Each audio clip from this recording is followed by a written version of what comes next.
जब सुने के होई भोजपुरी गाना, बस बजे के चाही गाना।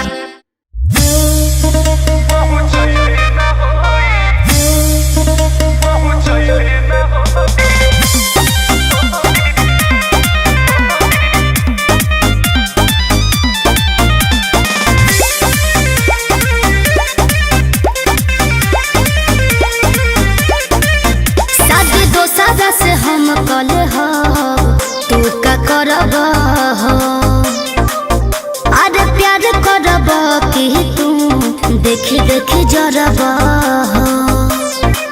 शादी दो सादा से हम कल हो तू का करब हो, अरे प्यार करब कि तू देखी देखी जरब हो।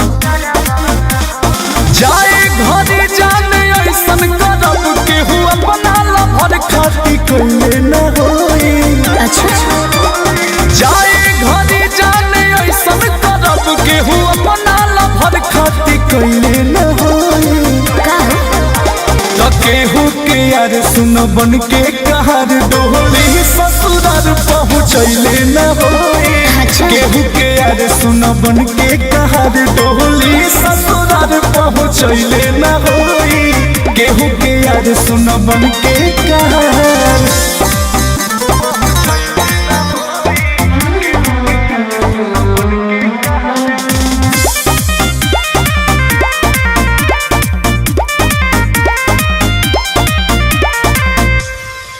सच बोले लकी झूठ ना यकीन होला हो, जब कि हमारा बिना न तोहर रात दिन होला हो। अपना प्यार में न तुहके बदनाम करब हो, तोहर नाम लेके जियल सुबह शाम करब हो। प्यार के अपना विदाई को के केहू पत्थर करे जा पढ़ले न होई। प्यार के अपना विदाई को के केहू पत्थर करे जा पढ़ले न होई। केहू के यार सुन बन के कहर डोली ससुराल पहुँचैले न होई। केहू के यार सुन बन के कहर डोली ससुराल पहुँचैले न होई।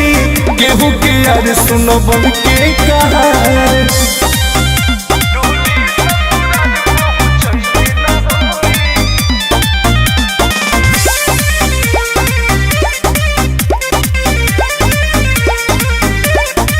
अपना प्यार के भुलाए तो आसान नहीं थे, कैसे कह दिहल गरदा अंकुश राजा से।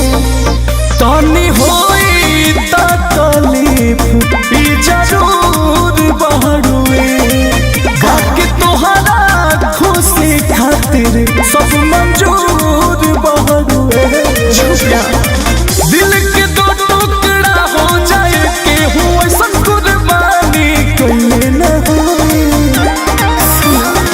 दिल के दो टुकड़ा हो जाए केहू ऐसन कुर्बानी कइले न होई। केहू के यार सुन बन के कहर डोली ससुराल पहुँचैले न होई। केहू के यार सुन बन के कहर डोली ससुराल पहुँचैले न होई। केहू के यार सुन बन के कहर जाए घरे जाने ऐसन करब केहू अपना लभर खाती कइले न होई। तो केहू के यार सुन बन के कहर डोली ससुराल पहुँचैले न होई।